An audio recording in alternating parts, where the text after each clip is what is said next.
Good morning students.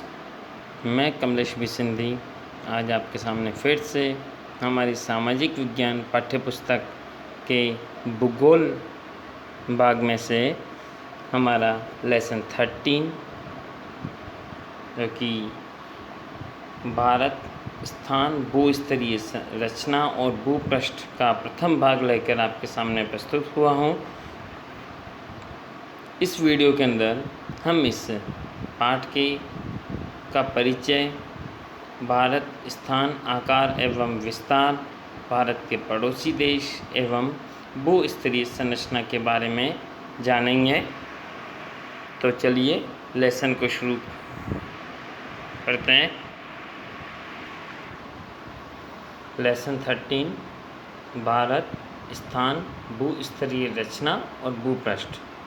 इस lesson को शुरू करने के पहले आपको फिर से सजेस्ट करना चाहूँगा कि अपनी एक नोटबुक और पेन या पेंसिल जो भी हो आपके पास में साथ में लेके बैठें, ताकि आपको आपकी टेक्स्ट बुक में जहाँ भी जो इम्पोर्टेंट बताया जाए उसे टिक करें एवं नोटबुक में लिखने का प्रयास करें। तो विश्व के देशों में भारत अपना विशिष्ट स्थान रखता है। क्यों रखता है? क्योंकि भारत की अपनी एक प्राचीन संस्कृति रही है, प्राचीन सभ्यता रही है एवं हमारे यहाँ की संस्कृति पूरे विश्व में फैली हुई है। भारत एक विशाल देश है। भारतीय संस्कृति प्राचीनतम है। आबादी की दृष्टि से यह विश्व का सबसे बड़ा लोकतांत्रिक देश है। जितने भी लोकतांत्रिक देश हैं विश्व में, उनमें भारत सबसे बड़ा लोकतांत्रिक देश है। क्योंकि सबसे बड़ा देश जो कि आबादी के रूप में अगर माना जाता है तो है चाइना है, लेकिन चाइना में साम्यवादी सरकार है। और एवं इसके बाद में दूसरा देश जो कि भारत आता है आबादी में, तो इसीलिए और सबसे बड़ा लोकतांत्रिक देश भी है, इसीलिए यह विश्व का सबसे बड़ा लोकतांत्रिक देश है।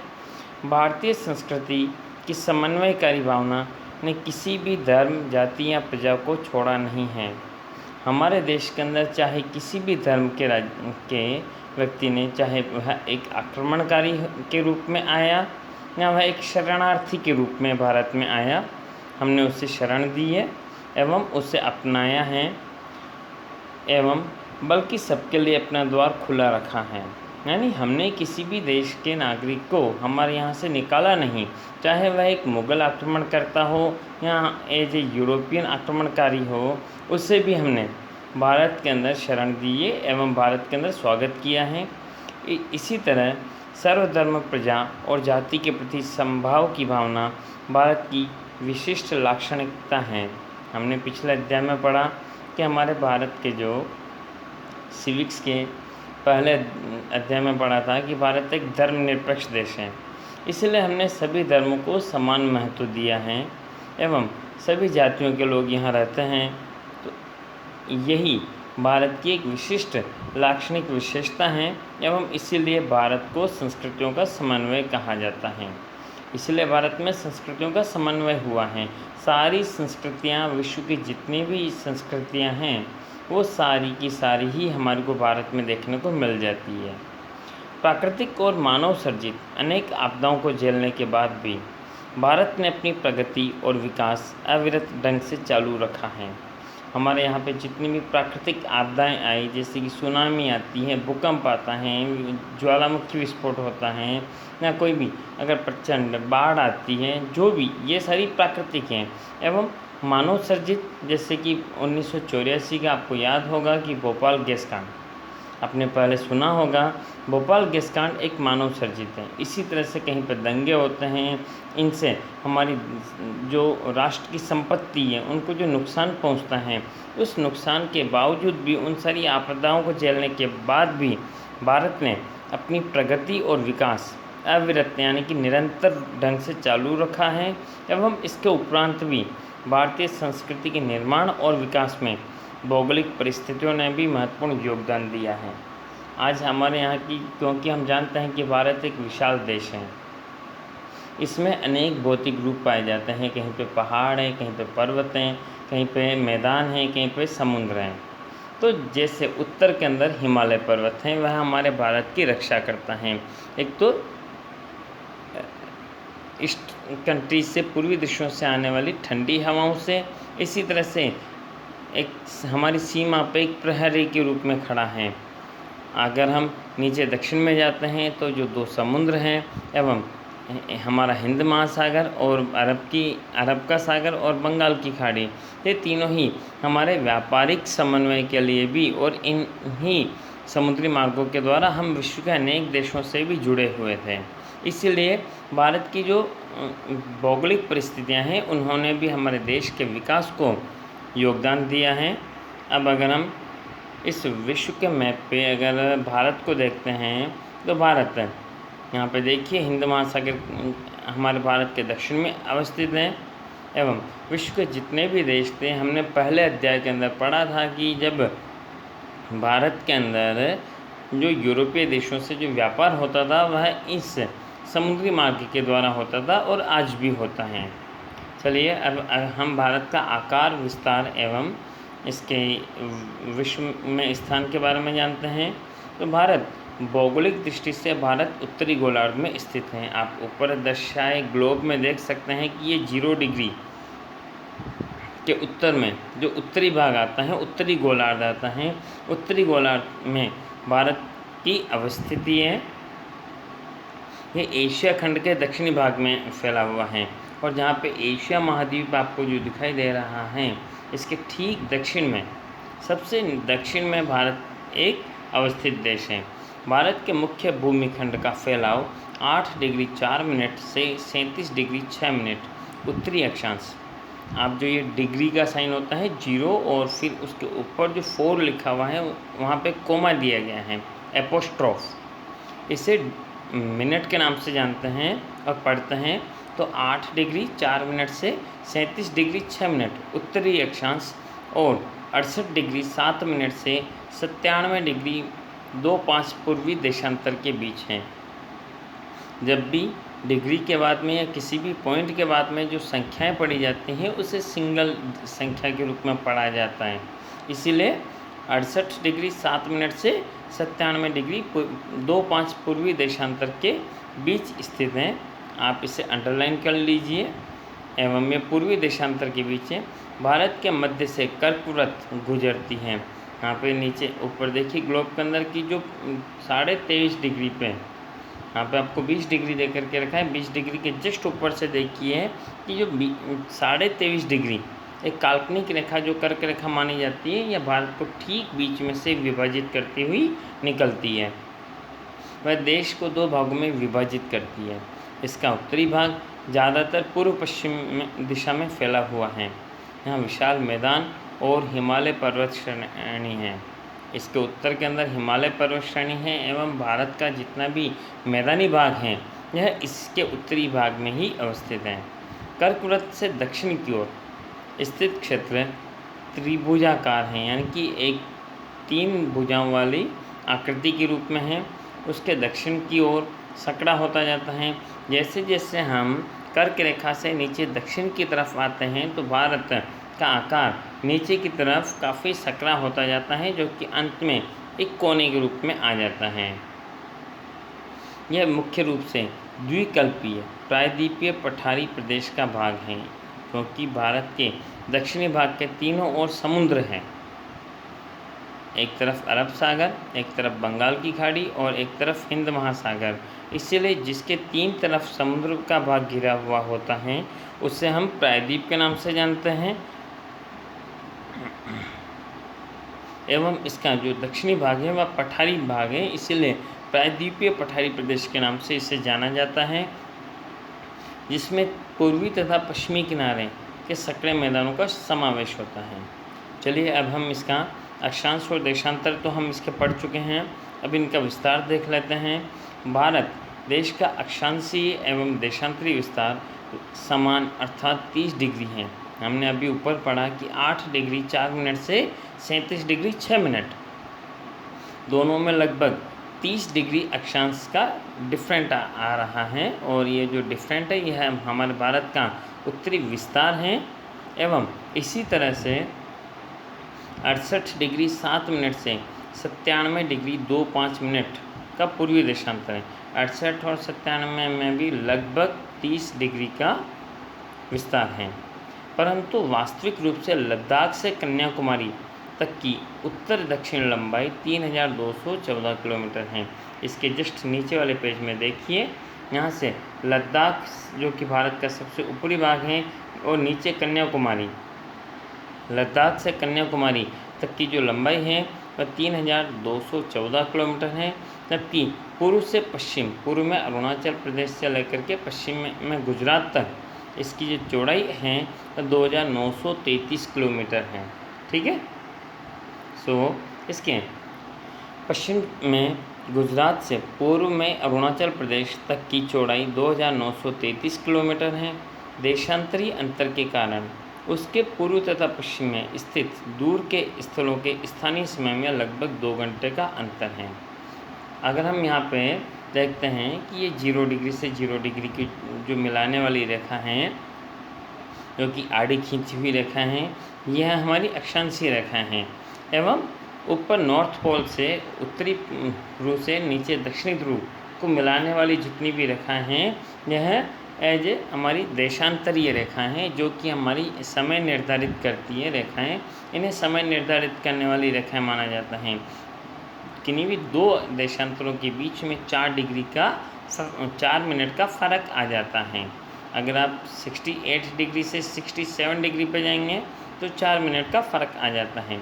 हमारे देश का विस्तार 30 डिग्री देशांतरीय में फैला हुआ है, इसलिए अगर हम इसे 30 को 4 से गुणा करते हैं तो 120 मिनट आता है, यानी लगभग 2 घंटे का समय का फ़र्क आ जाता है। इसलिए इसके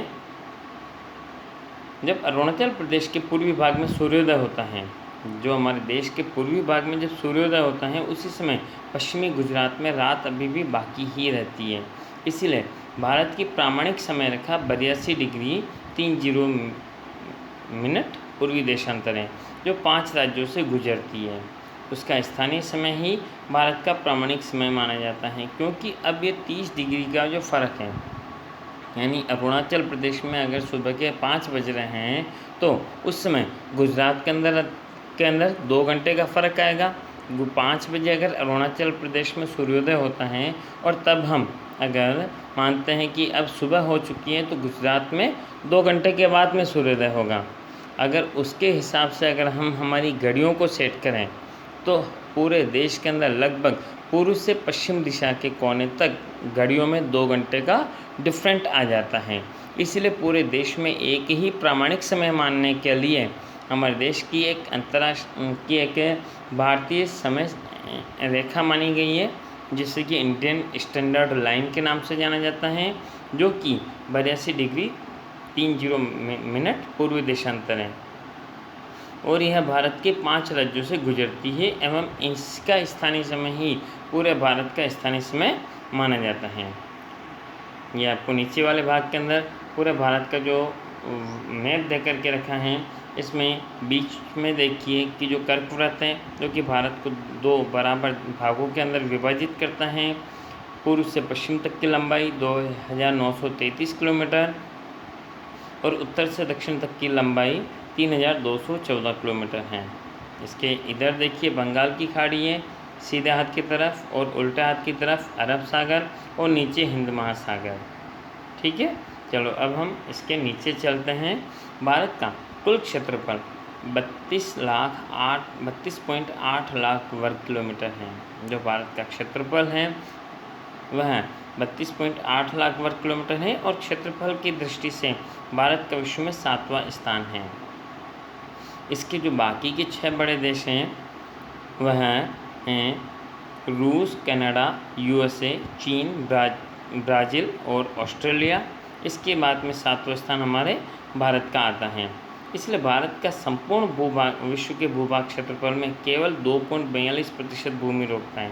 बाकी यहाँ पे जनसंख्या 10% तक निवास करती है। ठीक है, भारत का भूभाग एशिया खंड के दक्षिणी भाग में फैला हुआ है, जो कि एज ए लैंड एरिया है। हमारे यहाँ का जो भूभाग एरिया है वह एशिया खंड के दक्षिणी भाग में फैला हुआ है, जो कि अभी हमने ग्लोब में देखा था, जिसके उत्तरी भाग में ऊंची पर्वत श्रृंखलाएं सैकड़ों किलोमीटर लंबाई में पश्चिम से पूर्व दिशा में फैली हुई हैं। यहाँ पे देखिए इसके नीचे जो आपको मैप दे करके रखा है, यहाँ पे तजाकिस्तान, अफ़गानिस्तान से लेकर के हमारा जो हिमालय पर्वत श्रृंखला शुरू होती है, यह है उत्तर से लेकर के पूर्व तक, जिसमें नेपाल, तिब्बत भी आ जाता है, और यहाँ से म्यांमार तक हमारी जो पर्वतीय सीमा रेखा है, जिसके कारण तिब्बत तथा चीन के साथ आवागमन केवल ऊंचाई पर स्थित पर्वतीय घाटियों द्वारा ही संभव है। कि अगर किसी तिब्बती व्यक्ति को या अगर किसी चाइना के व्यक्ति को अगर हमारे भारत में आना होता है तो वह सिर्फ इन्हीं पर्वतीय मार्गों के द्वारा आ सकता है। दक्षिण में भारतीय प्रायद्वीप के पूर्व में बंगाल की खाड़ी, पश्चिम में अरब सागर तथा दक्षिण में हिंद महासागर आया हुआ है। इस समुद्र का उपयोग जलमार्ग के रूप में होता है। नीचे हिंद महासागर है, इधर बंगाल की खाड़ी है और इधर अरब सागर है। ये तीनों ही सागर हमारे लिए एक जलमार्ग का काम करते हैं। स्थल मार्ग पर्वतीय अवरोधों से घिरे होने पर भी भारत ने बाहर से आए सांस्कृतिक तत्वों को अपनाया है और वे भारतीय समाज में घुल मिल गए हैं। क्योंकि स्थल मार्ग में सबसे पहले अगर हम भारत के पड़ोसी देशों की बात करें तो ये सारा क्योंकि पर्वतीय मार्गों के कारण अवरुद्ध हो जाते हैं। पहले के समय में इतने आवागमन के साधन नहीं थे। आज जो एरोप्लेन्स हैं या रेलवे हैं, हाँ हमने सड़कें बना ली है, लेकिन पहले इतनी सड़कें नहीं थी। तो उस समय पड़ोसी देशों के साथ में आवागमन का मार्ग हमारा जलमार्ग हुआ करता था, एवं आज से नहीं प्राचीन समय से ही हमारा देश इन जलमार्गों के द्वारा पड़ोसी देशों के साथ में जुड़ा हुआ है। एवं उन्हीं की संस्कृतियों को जो भारत में जो बाहर से आए हैं उन्होंने भारत की संस्कृति को अपनाया है। भारत पूर्वी गोलार्ध में महत्वपूर्ण स्थान रखता है, क्योंकि भारत उत्तरी गोलार्ध में तो स्थित है, लेकिन अगर हम पूर्व और पश्चिम दिशा में देखें तो भारत की अवस्थिति एक पूर्वी गोलार्ध में आती है, एवं उसका व्यूहात्मक महत्व भी विशेष है, क्योंकि इसमें प्राचीन काल में परस्पर संबंधों को विकसित करने में समुद्रों का महत्वपूर्ण योगदान रहा है। प्राचीन समय में हमारे विदेशों से जो संबंध स्थित थे, जो कि प्रगाढ़ हुए थे, वह इन्हीं समुद्री मार्गों के कारण हुए थे। हिंद महासागर के शीर्षस्थ स्थान पर भारत स्थित है। हिंद महासागर के ठीक शीर्ष पर यानी कि मुकुट पर भारत स्थित है। पूर्वी अफ्रीका, पश्चिमी एशिया, दक्षिणी एशिया तथा दक्षिण पूर्वी एशिया के देशों के साथ समुद्री मार्ग द्वारा भारत का संबंध प्राचीन काल से रहा है। अभी हमने बात की थी कि जैसे ये जो सारे भारत के पड़ोसी देश हैं, इनका भारत के साथ में जो व्यापारिक संबंध आज से नहीं, आज के हजारों साल पहले से बना हुआ है, और यह इन्हीं समुद्री जलमार्गों के कारण संभव हो पाया है। परिणाम स्वरूप भारत ने इन देशों के साथ घनिष्ठ सांस्कृतिक और व्यापारिक संबंध अपने विशिष्ट स्थान के कारण विकसित किए हैं। हिंद महासागर में किसी भी देश की तटीय सीमा भारत जैसी नहीं है। सिर्फ भारत ही एक ऐसा देश है जिसकी की सबसे ज़्यादा सीमा हिंद महासागर से लगती है, इसीलिए इस महासागर का नाम हिंद महासागर रख दिया। भारत के इस महत्वपूर्ण स्थान के कारण इस महासागर का नाम अर्थात हिंद महासागर उसके नाम पर से रखा गया है। चलो अब हम इसके अंतर्राष्ट्रीय जलमार्गों की बात करते हैं। अंतर्राष्ट्रीय जलमार्गों का भारत में विशेष महत्वपूर्ण स्थान है। ईस्वी संवत 1869 में सुएज नहर के शुरू होने से भारत और यूरोप के बीच की दूरी लगभग 7000 किलोमीटर कम हो गई। इसके पहले यूरोप से इंडिया में भारत में आने के लिए जो समुद्री मार्ग अपनाया जाता था, उसमें पूरा ये घूम करके अफ्रीका महाद्वीप पूरा घूम करके आना पड़ता था। लेकिन जैसे ही सुएज नहर बनी, सुएज नहर के बनने से आपको एक लाइन दिखाई दे रही है श्रीलंका, और ये हिंद महासागर से होकर के गुजर रही है, जो कि लक्षद्वीप के बाद में सीधा इधर ये आपका अरब सागर से मुंबई, और मुंबई से सीधा ये सुएज नहर जो जा रही है ये आपको इधर दिखाई दे रही है, क्योंकि साइप्रस आपको पश्चिमी भाग के अंदर एक ब्लू कलर का साइप्रस कंट्री दिखाई दे रही होगी। ये सुएज नहर साइप्रस कंट्री से जाकर के मिल रही है, और यहीं से ही हमारा जो कि हमने पहले भाग के अंदर पहले अध्याय में पढ़ा था कि तुर्की ने इस्तांबुल के ऊपर अपना कब्जा कर लिया था। इस्तांबुल भी यहीं पे आता है, और इसी के कारण जब भी पहले समुद्री मार्गों के द्वारा कोई आता था तो उसे पूरा घूम करके आना पड़ता था। वास्को डी गामा ने जो खोज की थी भारत की, वह पूरा घूम करके आया था। लेकिन 1869 में जब सुएज़ नहर बन गई तो भारत से यूरोप जाने के लिए 7000 किलोमीटर की दूरी कम हो गई। पूर्वी तथा दक्षिणी पूर्वी एशिया और ऑस्ट्रेलिया से अफ्रीका तथा यूरोप को जोड़ने वाले जलमार्ग हिंद महासागर से गुजरते हैं। दक्षिणी अफ्रीका से होकर आने वाले जलमार्ग तथा सुएज़ जलमार्ग भारत के नज़दीक से गुजरता है। इसी मार्ग द्वारा इंडोनेशिया के मलक्का जलडमरू मध्य से होकर प्रशांत महासागर पार करके कनाडा तथा यूएस पहुंचा जा सकता है। भारत का संपर्क विश्व के अन्य देशों के साथ सदियों से है। जैसा कि हमने बात की थी कि प्राचीन समय से ही भारत का विश्व के अनेक देशों के साथ में संबंध है। वस्तुओं और विचारों का आदान प्रदान प्राचीन काल से हो रहा है। इसी तरह उपनिषदों के विचार, रामायण तथा पंचतंत्र की कहानियाँ, चिकित्सा पद्धति, भारतीय अंक और दशांश पद्धति आदि विश्व के विभिन्न भागों तक पहुँच सके हैं। भारत ने सिर्फ वस्तुओं का आदान प्रदान ही नहीं किया है, यहाँ की जो शिक्षाप्रद कहानियाँ थी वो भी आज अनेक देशों के अंदर जानी जाती है, पढ़ी जाती है और अपने बच्चों को सुनाई जाती है। चिकित्सा पद्धति, सबसे पहले सर्जरी हमारे भारत में हुई थी ऐसा माना जाता है। भारतीय अंकशास्त्र जिसमें जीरो, आपको पता है कि सबसे पहले जीरो भारत ने ही दिया था। और दशांश पद्धति जो दशमलव पद्धति है वह भी सबसे पहले भारत ने ही विश्व के अनेक भागों तक पहुँचाई थी। अब भारत के पड़ोसी देशों के बारे में अगर हम जानें तो दक्षिण एशिया में भारत का एक महत्वपूर्ण स्थान है। भारत में 28 राज्य, दिल्ली का एक केंद्र शासित प्रदेश, राजधानी विस्तार और 7 अन्य केंद्र शासित प्रदेश हैं। ये अभी का लेटेस्ट है क्योंकि वैसे 8 केंद्र शासित प्रदेश हैं, लेकिन दिल्ली का राज्य एक अलग से केंद्र शासित प्रदेश लेकर के रखा है और इसी तरह से 7 अलग केंद्र शासित प्रदेश हैं।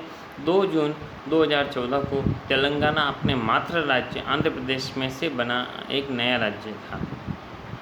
लेकिन इसके बाद में अभी जो एक नया जो राज्य था जम्मू कश्मीर, उसको 2 भागों में विभाजित करके लद्दाख और जम्मू कश्मीर बनाया गया है।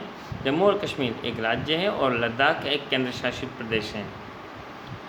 भारत की स्थलीय उत्तर पश्चिम में स्थल सीमा उत्तर पश्चिम में पाकिस्तान और अफ़गानिस्तान, यहाँ पे आप देख रहे हैं कि पाकिस्तान और अफ़गानिस्तान भारत की उत्तर पश्चिम में जुड़े हुए हैं एवं उत्तर पूर्व में चीन, नेपाल, भूटान। उत्तरी और पूर्वी दिशा के बीच में जितने भी देश आ रहे हैं, चीन, नेपाल, भूटान भारत देश के साथ तथा पूर्व में म्यांमार और बांग्लादेश के साथ में जुड़ी हुई है। ये म्यांमार यहाँ पे रहा और बांग्लादेश भी इसी के बाजू में है, यहाँ पे देखिए। अच्छा, इसके बाद में अगर हम नीचे आते हैं तो ये हमारा भारत का मैप है। इसके अंदर जो जम्मू कश्मीर और लद्दाख को अलग करती हुई जो रेखा बनाई गई है, आपकी बुक में नहीं दी गई हो तो आप इसमें अपनी बुक के अंदर बना लीजिए ताकि आपकी जानकारी में रहे। और यह इसका लेटेस्ट अपडेट है, आप अपनी बुक में ड्रॉ कर लीजिए, इसलिए आपको पेंसिल रखने के लिए कहा था। ठीक है, जिनके पास में पेंसिल है वो अपनी बुक के अंदर इस सीमा को बना दीजिए। भारत के दक्षिण दिशा में समुद्र किनारे हमारे पड़ोसी देश श्रीलंका और मालदीव हैं। भारत और श्रीलंका पाक जलडमरू मध्य और मन्नार की खाड़ी द्वारा अलग होते दिखाई देते हैं। यहाँ पे छोटी सी एक लाइन देखिए, ये हमारा पाक जलडमरू मध्य है। इसी के साथ में ही भारत और श्रीलंका इसी जलडमरू मध्य से जुड़े हुए हैं।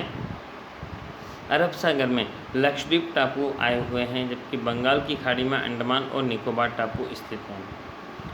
भारत का दक्षिणी किनारा इंदिरा पॉइंट वर्ष 2004 में आए सुनामी में जलमग्न हो गया था। इसी के साथ अंडमान निकोबार के भी कई टापू समुद्र में डूब गए थे। तो इंदिरा पॉइंट को भारत का दक्षिणतम किनारा माना जाता है। ठीक है, चलिए हम हमारे लेसन को यहीं वैसे समाप्त करते हैं। आगे जो भारत की भू स्तरीय संरचना है उसका हम अगले भाग में पढ़ेंगे और जो इसकी जो एक्सरसाइज है उससे भी हम अगले भाग में करेंगे। Thank you so much.